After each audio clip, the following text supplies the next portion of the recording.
Welcome to another episode of the Autoblog Podcast. I'm Greg Migliore, Editor-in-Chief of Autoblog, and your host. Joining me today are our two newest team members, Assistant Editor Zach Palmer joining me today in studio, and West Coast Editor, the newly minted West Coast Editor, James Riswick, joining me on the phone from, of course, the West Coast. Welcome, guys. Hello. Thanks for having me. Cool. So, a little background on both you guys. Zach was briefly a contractor, probably the shortest contractor we've ever had for like 2 weeks. We were able to bring him on full-time. He's an assistant editor.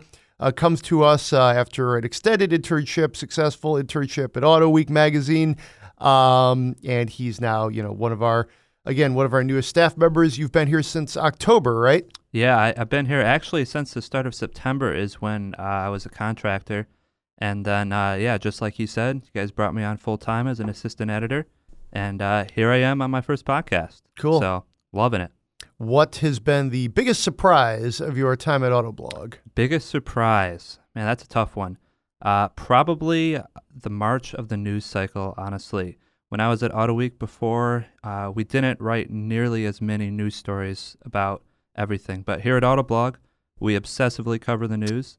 So we hit everything that there is, and just keeping up with that has been a lot, but I've really grown into it and I love it. So, yep. Cool. Glad to have you. And for many of you listeners, you will be familiar with the dulcet baritones of James Riswick. He has been on the podcast before, another one of our longtime contributors. He's worked as a part-time editor for us. We're really excited to bring him on full-time now. First week was I believe the week of February 25th. You've seen James's writing in Edmunds and other places. Veteran industry editor. James, welcome. Thank you very much, Greg. Cool. How's your first week or so been at Autoblog? Oh, just pretty good. Diving in with Geneva Motor Show this week, so it's been very busy. And I think we're going to do some fun and great things. Cool. Just briefly tell everybody a little bit of your backstory. You worked at Edmunds for long time. You've been around, love cars. Who is James Riswick? Well, I was at Edmunds.com for about 10 years. That was pretty much the first place I really worked. And then I went freelance for about 2 years just to do kind of a wider variety of things. And I moved to Portland from Los Angeles in that span of time. And now I'm on board at Autoblog full-time because for a lot of that time as a freelancer, I was working 2 days a week, manning the site. So probably saw things that I wrote and things that I edited and videoed and photographed and yada, yada. Cool. All right, so let's jump right in. All three of us have been in Jaguar's I-Pace. Pretty cool car. The one we have here in Michigan, it just left our fleet. It's a shade of blue, but I actually call it purple. It's a bright color. Let's put it that way. I really enjoyed it. I actually thought it was a pretty good value for about $80,500 for the range you get, for the style you get. I think it's really cool. Only thing I don't like is the infotainment. I don't think is great, and you cannot see out of the back at all from my 5'9" height and the way I position in this thing. But what did you guys think? Let's start with you, Zach.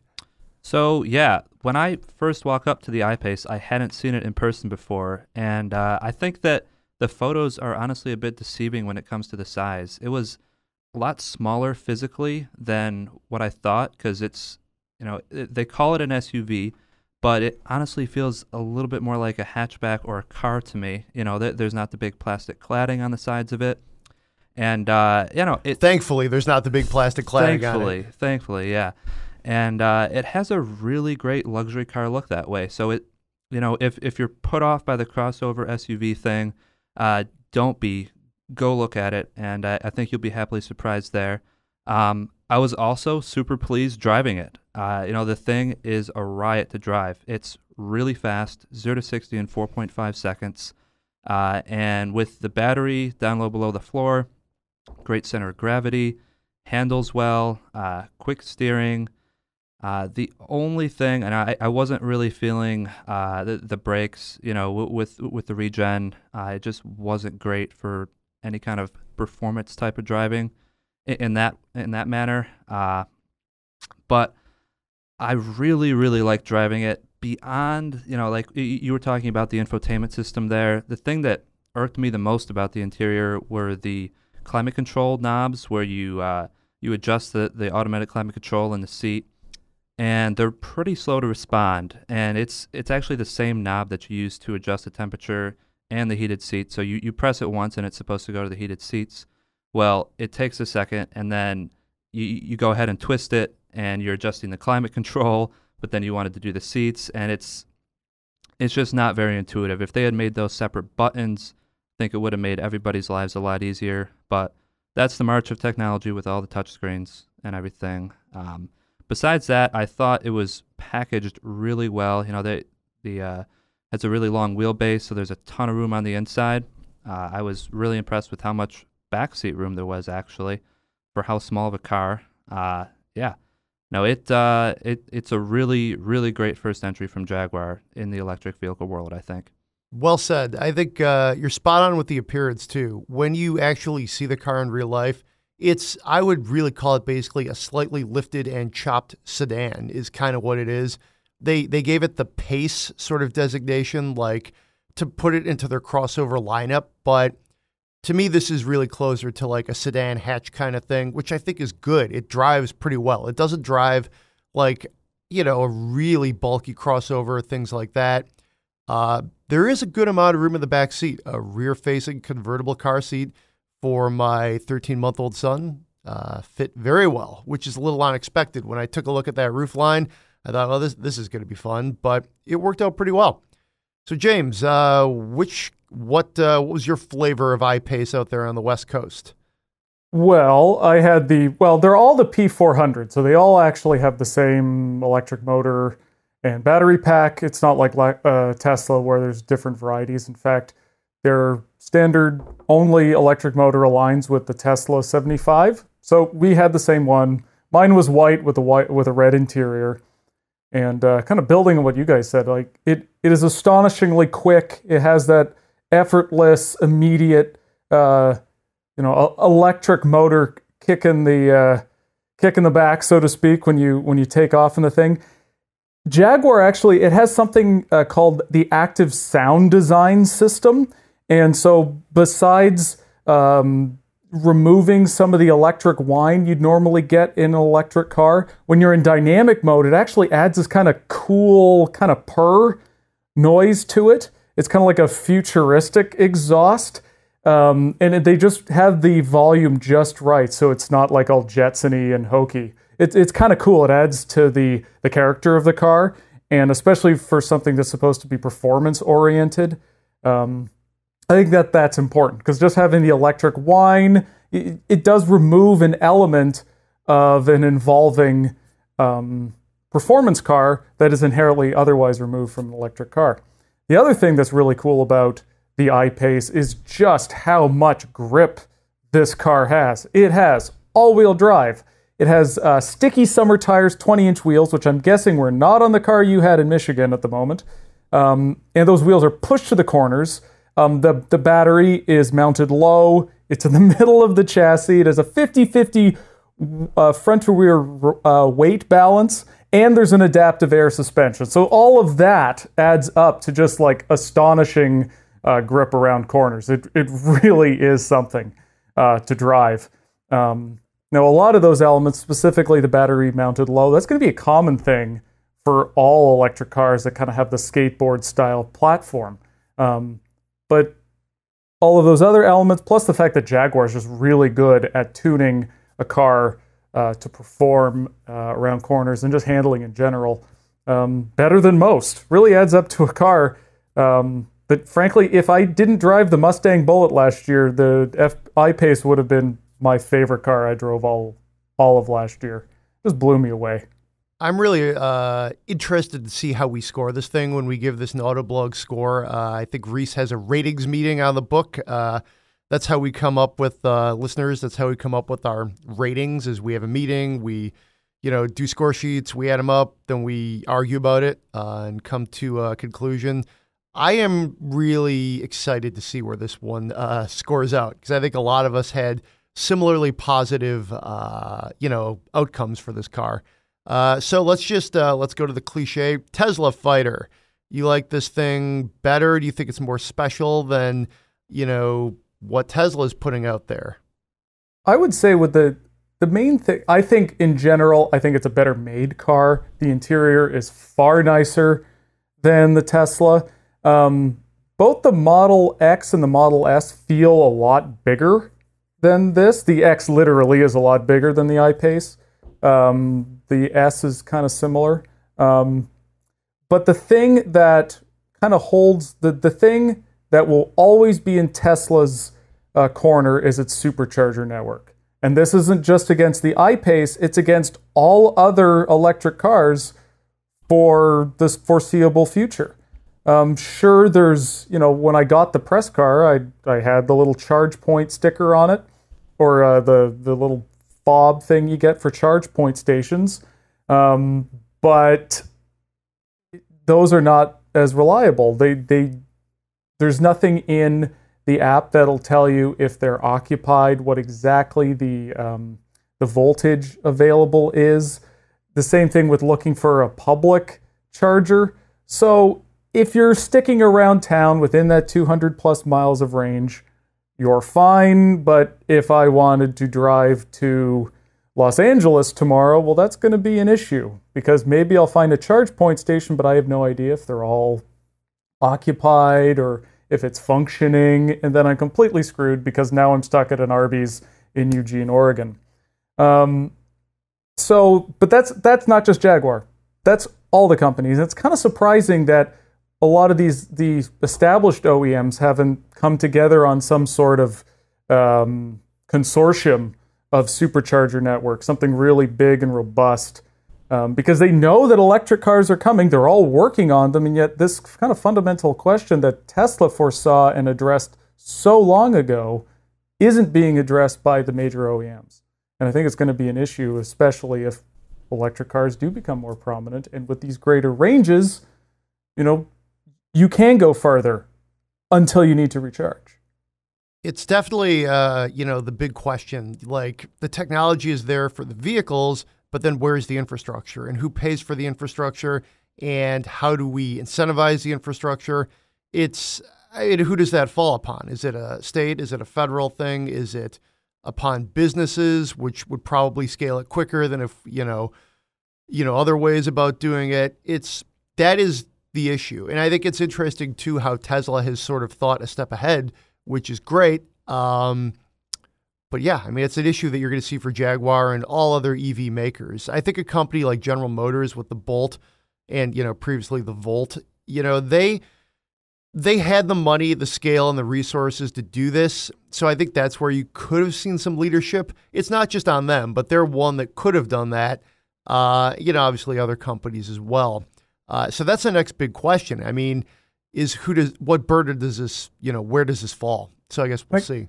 And the other thing is, if electric cars become so widespread, I think the answer is probably the car companies don't do it. The car companies don't make gas stations now. It's probably Shell and ExxonMobil of this world. If electric car companies become wide enough, well, who has the stations already to charge us money for and keep those companies in business in the future? I'm surprised, honestly, nobody has stepped in and filled in this void, if you will. It seems like it could be very lucrative. The positive, image you would get by getting into this space would be almost unbelievable. Every politician would theoretically want to support you if you marketed it properly. This just seems like such a great opportunity for a third-party business or an existing car company or business or supplier or somebody to get into. So I guess we'll see. Any other final thoughts on the I-Pace? Guess that's it for the I-Pace. We've paced it out pretty well. So let's shift gears from, the opposite of an electric Jaguar is a hulking dinosaur SUV, probably. The Lexus LX 570. You guys got to go back in time. You rolled around in that thing. I'm actually driving this car tomorrow night. So I've driven it before, but you guys were in it more recently. James, we'll go to you. What do you think?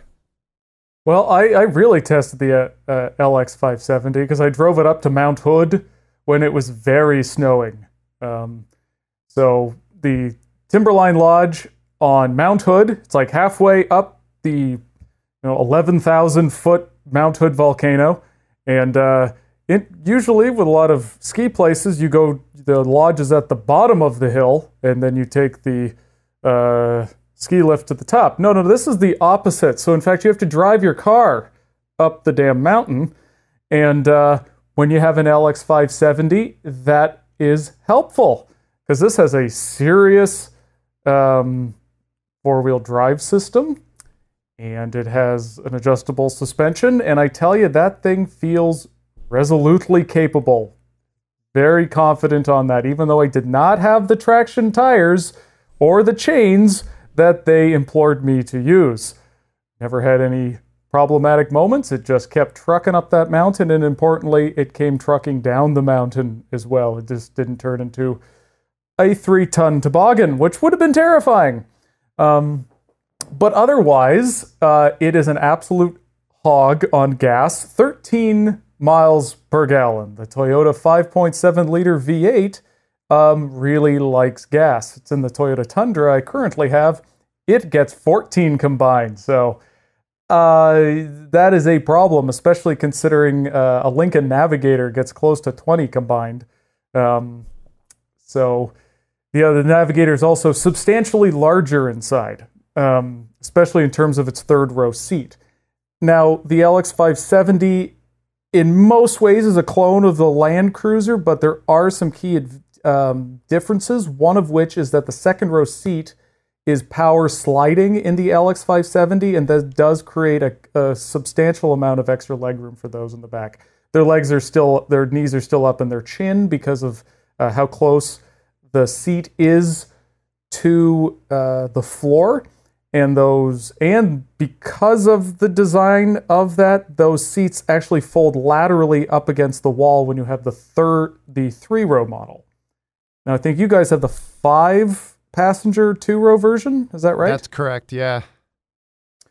So that does free up a lot of space, but you can't get the same number of options on that 5-passenger one as you can on the 7.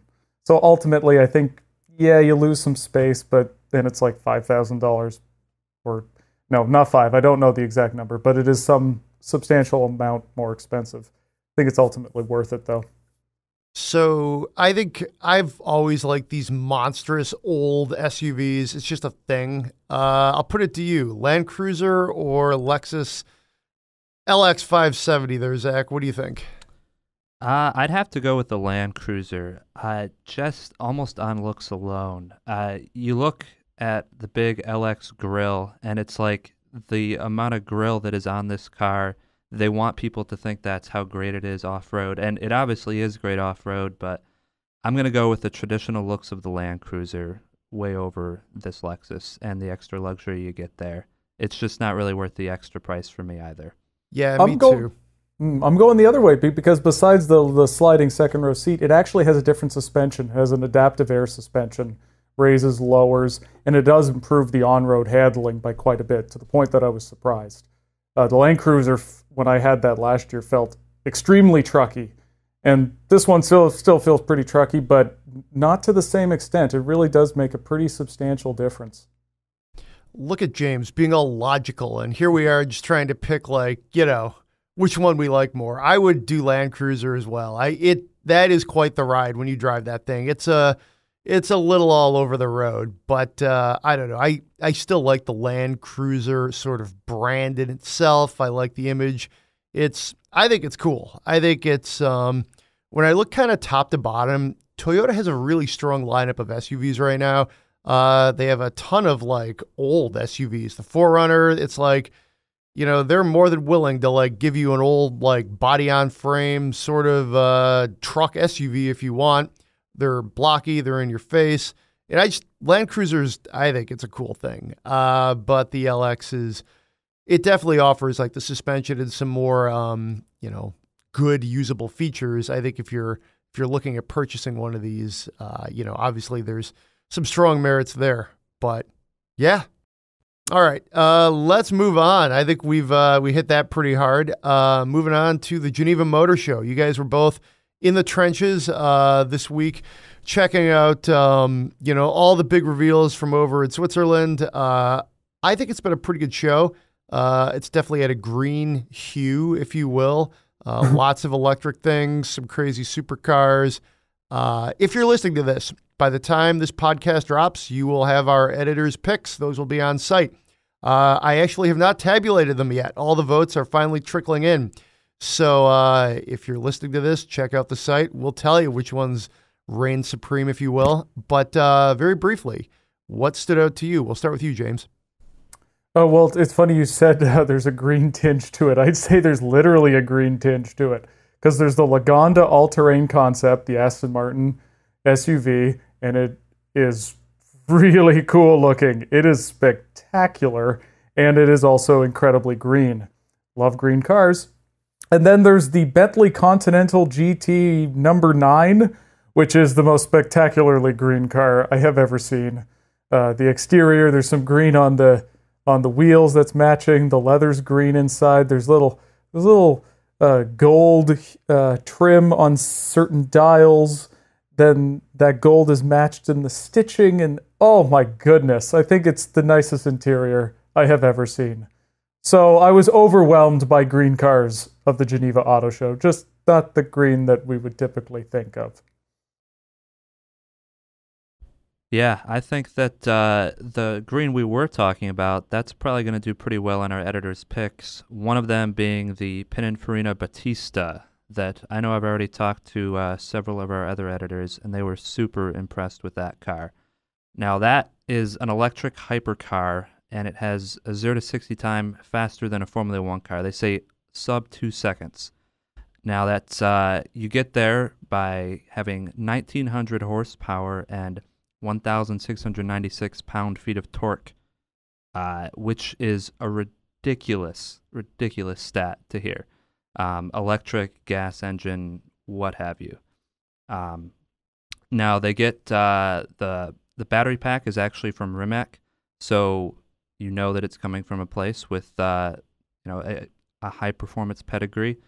And man, you just look at the car, and it has that classic Italian Pininfarina style. You might look at it from the front, it looks a little like a Ferrari. Then you look at it from the back, and I see some McLaren to it. But I think that it's absolutely gorgeous. And there's 50 of them coming to North America. Whoever buys them, they're stupid lucky, and they're going to have a ridiculously awesome car. I was surprisingly into the Kia Imagine concept. It's, I think we called it a high-riding sedan. It's electric, not surprisingly.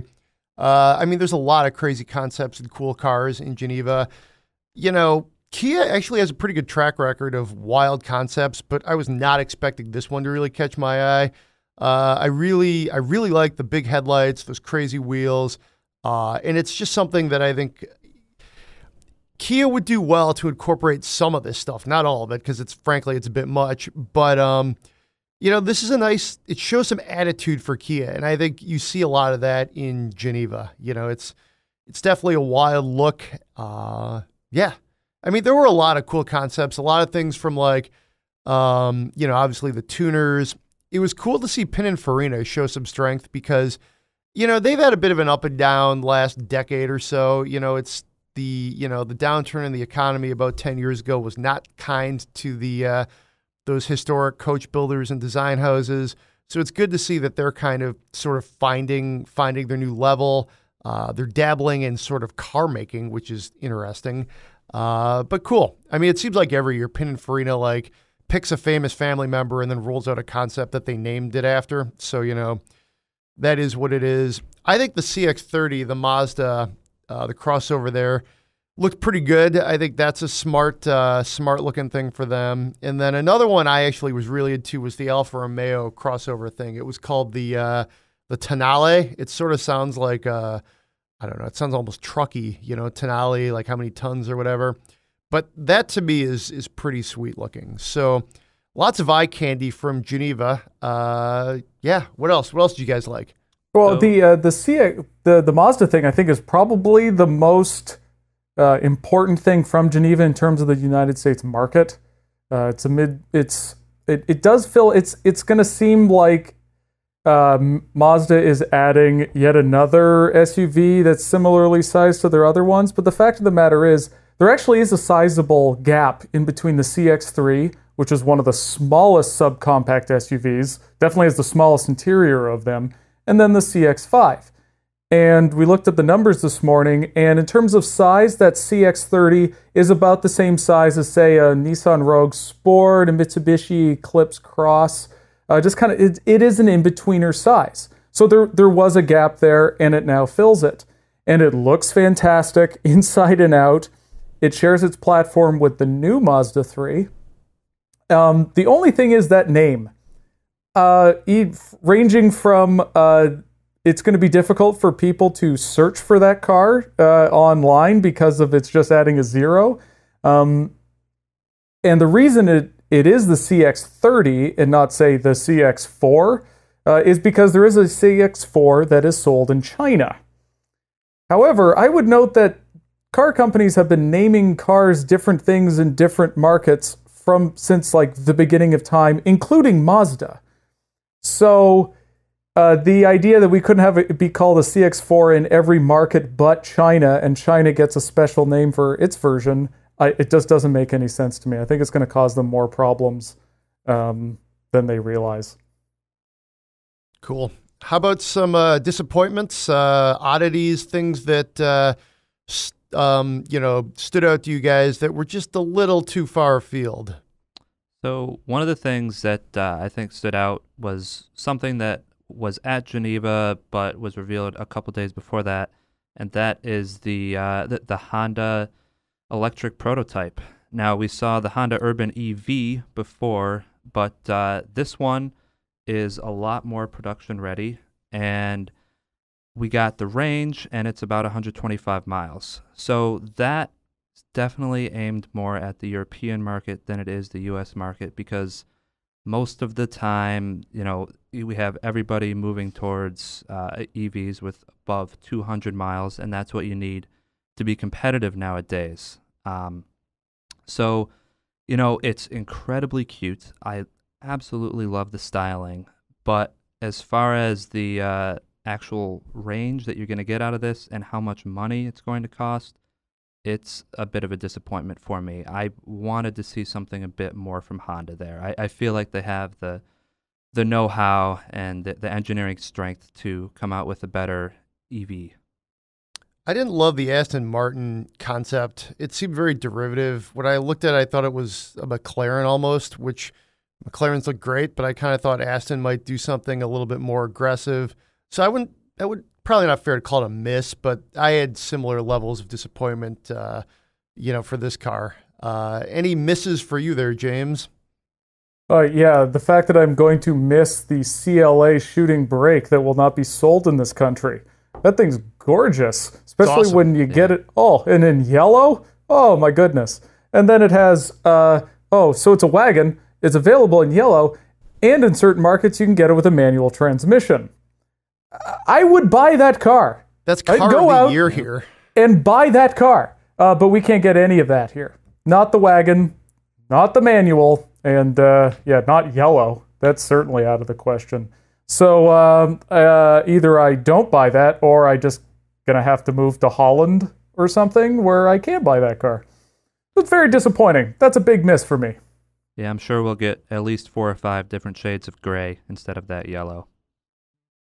Slate gray, sedan, automatic, it's everything you want, right? Exactly. I guess it's not out of the realm of possibility. You could get a Designo A-Class or even a CLA in the color. So the color is a possibility, but the manual and the shooting brake wagon. Should we start a crowdfunding thing to get them to bring it to the U.S.? Not that they need the money, but I don't know, petition? I would settle for a CLA shooting brake Tour X, I own an Audi Allroad, so I have no problem with fender flares and a lift. So I would accept that as a trade-off. But that thing is very pretty, and why not? I'm with you.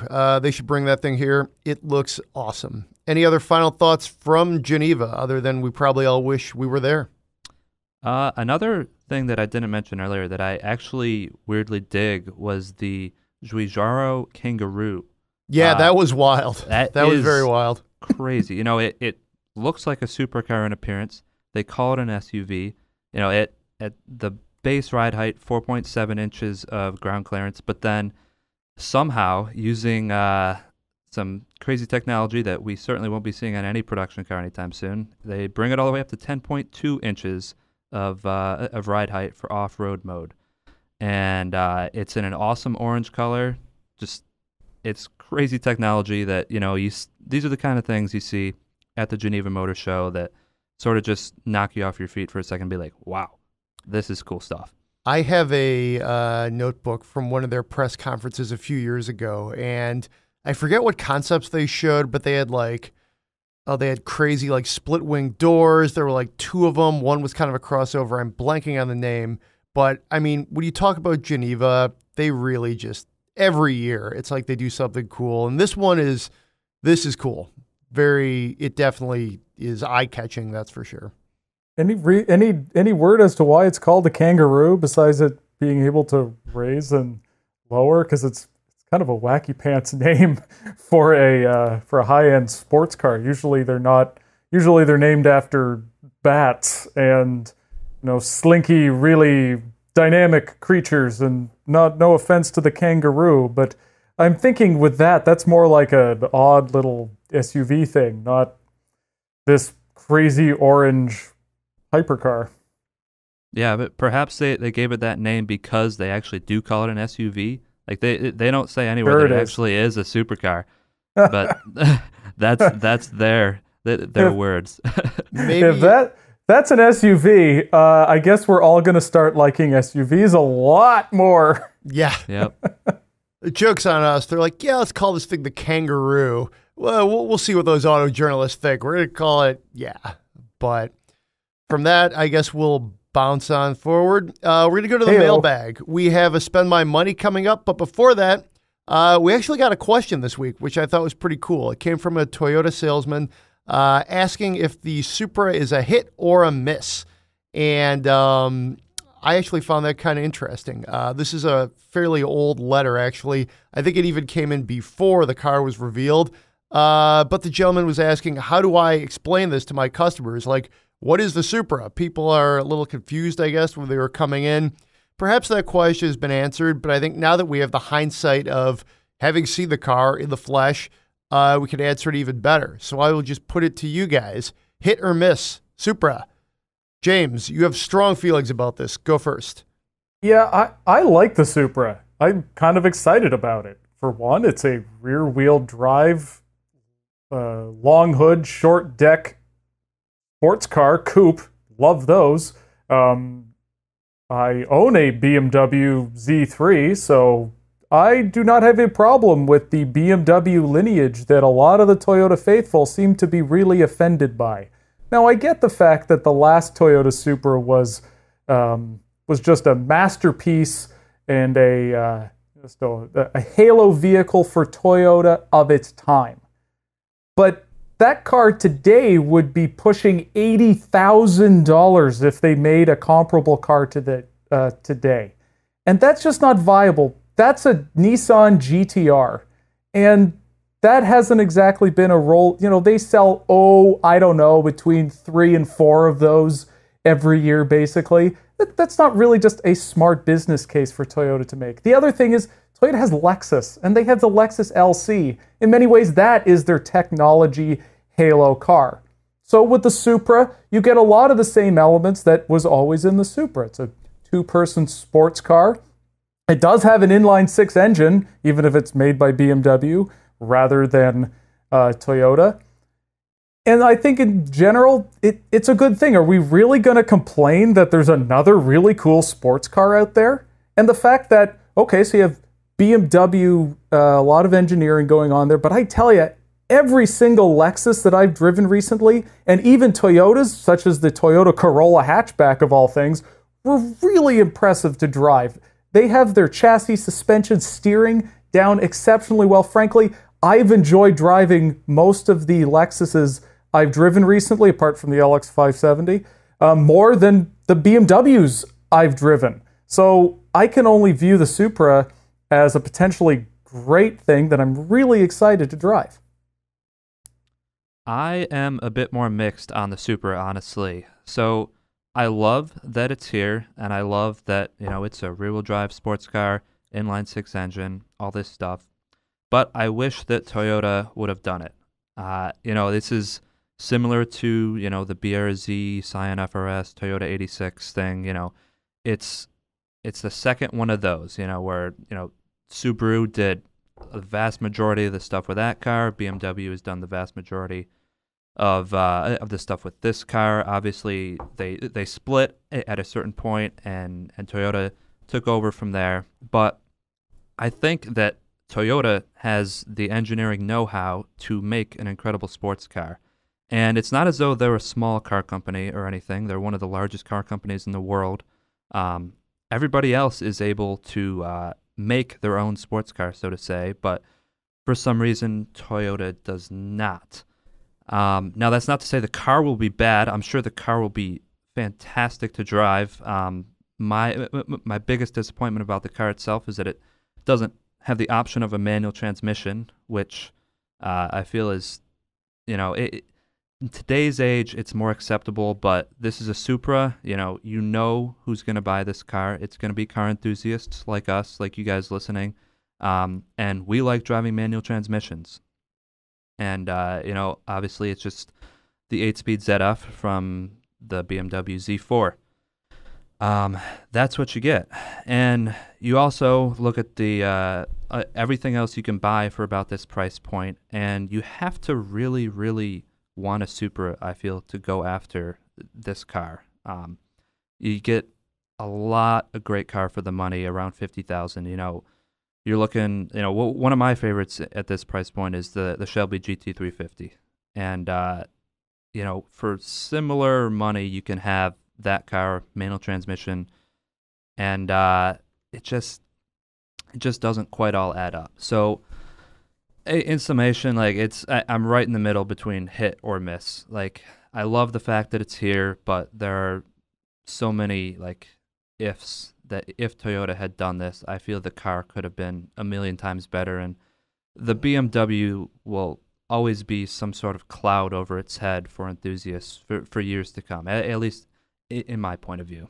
So I'm going to break the tie here because we've got hit, I'm going to call yours a miss because it sounds like that's where you're leaning. I guess we could call it a hiss because you're right on the fence. Yeah. I think it's a hit. I think it's not a grand slam home run, to use a baseball analogy, but I think it's definitely a hit. I think it looks good. I expect it will drive well. I think all the BMW mechanicals and reinforcement and development, I think that's a good thing. But I also admittedly come to this a little more detached. Of course, I liked Supras. I think they're cool. I really was rooting for them to bring the name back and the idea back. But it honestly did not bother me that BMW was so involved in this. I just think it was a scalable way to bring back an icon. Perhaps, there's other cars I do feel more strongly about. And I could see where, to some people, this is like Ford and Chevy teaming up on the Mustang and the Camaro. They think this is, blasphemous. And I guess I'm just not in that camp. I don't approach this as, perhaps as passionately. I like this car. I like both cars, and I have no issues with it. But, Zach, I think you have a vocal group of people who totally agree with you. I talked to some of the Toyota folks at the Detroit show, and they were very aware of this group of people who was not loving that they sort of chose to team up with BMW on this one. And they wouldn't call it a problem, but they were aware of it. So there's no wrong answer here, obviously, but it's people, I think there's a lot of strong passions and emotions around this car. But I'm going to call it a hit. So that's where we land. Hey, great question, that's for sure. I think you can't get a better question than a hit or miss on the on the Supra. So yeah, cool. All right, so why don't we move on to spend my money? You guys ready to spend some money? Let's do it. Alrighty. And just a thank you to Chaz for writing in about the Supra. Do appreciate that. This week's Spend My Money comes from the R Cars thread on Reddit, which is great. We've done a lot of AMAs on Reddit. Really cool. Hopefully you all enjoy Reddit and reading some of the Autoblog stuff that makes its way over there. What we did is we pulled this question from the What Car Should I Buy mega thread. So I will sum this up. It's a rather lengthy question. All right, here. So the budget is about 30 to 40K. This person currently owns an 05 Nissan 350Z with 96,000 miles. The question is it worth it to buy a Tesla Model 3? Commutes about 60 miles, 4 to 7 days a week, okay? Gas cost is about 50 to 60 bucks weekly. So that's basically what they're doing right now. Loves the 350Z. Hey, it's a great car. We've all driven that car. It's a lot of fun. Had it for 67 years, and it's in decent condition, good condition. MPG is hurting the wallet. Basically, keeping the Z is an easy option. They already like it, but they are a bit torn between keeping this and then going down the EV route. So would it be cheaper to buy an efficient car like the Model 3 or just stay with the Z, keep paying for the gas, but you don't have to have that outlay? So they're kind of asking us to do a little cost analysis. I think obviously long-term, you would save some money getting an EV, but an EV like a Tesla is at least $35,000. So, you probably aren't going to save money even over the long term. You're talking about a really, decade plus as far as like saving that money. So I don't think you're going to actually save just to that raw if you crunch the numbers in the spreadsheet. The bigger question here is, do you keep the 350 or go with the Model 3? So James, we'll kick it over to you. What are your thoughts on this? And then any other cars you want to bring in? Well, I guess the thing is, if you're talking, is it Tesla or 350Z? So either you keep that car or you buy a Tesla and nothing else is on the table. And if that's the case, well, really, if you're spending like 60 bucks a week, as he says, for gas, well, if you're going to be spending, let's say, $40,000, because I'm going to assume you don't get the bottom basement Model 3, that's going to take you 666 weeks to just before that $60 per week in gas is wiped out. So, in other words, it's going to take you a really long time for it to actually be cheaper. But of course, you are getting a new car. So that's really the main thing you should be considering. Do you want a new car more than just the cost of putting gas into the 350? Because generally, it's still going to be cheaper to be putting gas in. But also maintenance costs, yada, yada. Really, you just have to decide, do you want to get rid of the 350? Is it time for something new? And importantly, do you actually like the Model 3? I know it might be a little difficult to test drive one, but that's kind of an important thing for you to decide, especially since you've had this car for so long and you do seemingly like it, and it's a 350Z, so it's a very characterful car. So if you're going to get rid of it, you better make sure you really love the Model 3, more than just the fact that it's electric. Because, if you don't, well, then you've given away your beloved car and you're now stuck with a Tesla. Yeah, like you say there, James, the question really is whether you want that 350Z or you want to go with the Model 3. Like the money argument isn't really that big of a deal because you're of course going to be spending more with the Model 3, at least short term.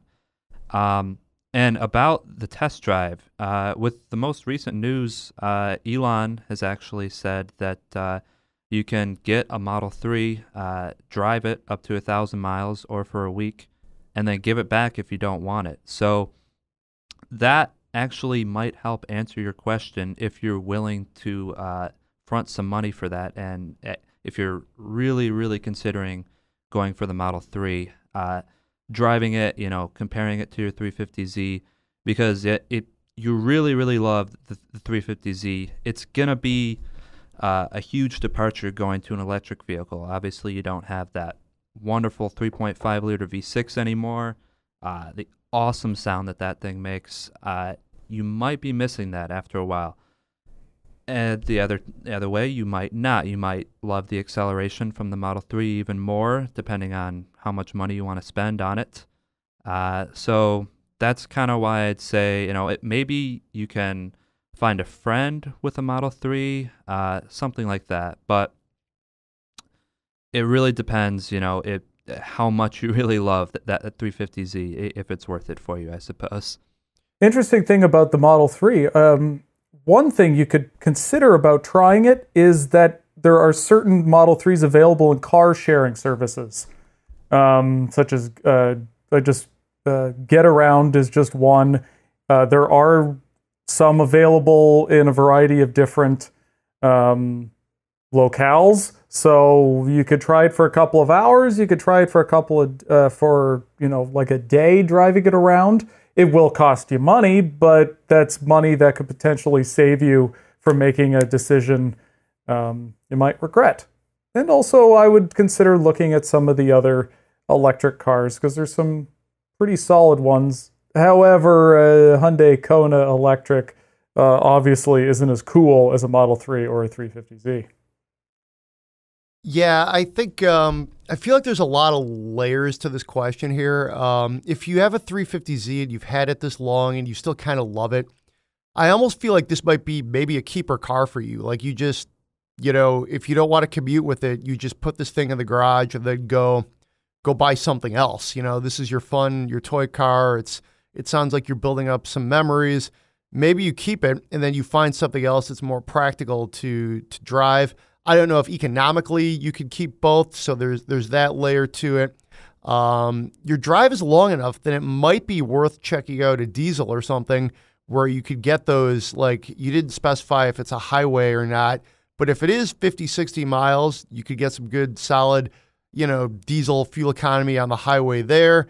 What I would say is keep the car and then look at a Model 3 and figure out if you really want it, because frankly, it's a totally different drive character too. You're talking about essentially a sports coupe from, at this point that it's like 10 years old versus a brand new electric sedan.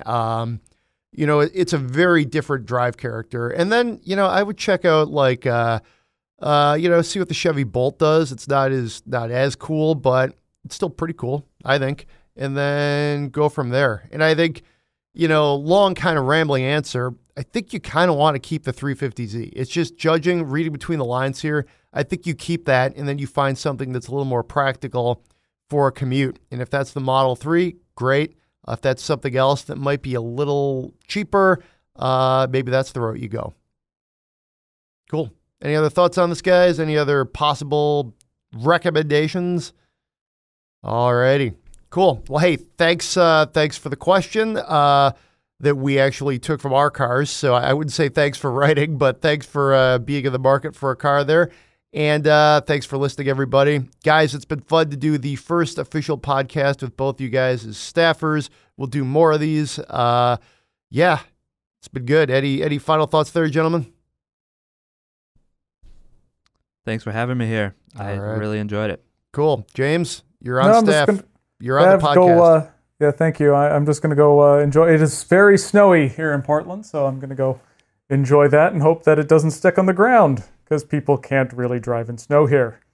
Awesome. It was like 15 degrees when I drove home to let the dog out earlier, so it's not snowing, but it snowed last night. So I don't know, guys. This winter is just never ending, but the podcast is. So be safe out there. If you like the podcast, please give us a 5-star rating. We're available on Spotify. We're on YouTube. We're on the Autoblog website, of course, and, of course, Apple Podcasts. Thanks for listening. Be safe out there. We'll see you next time.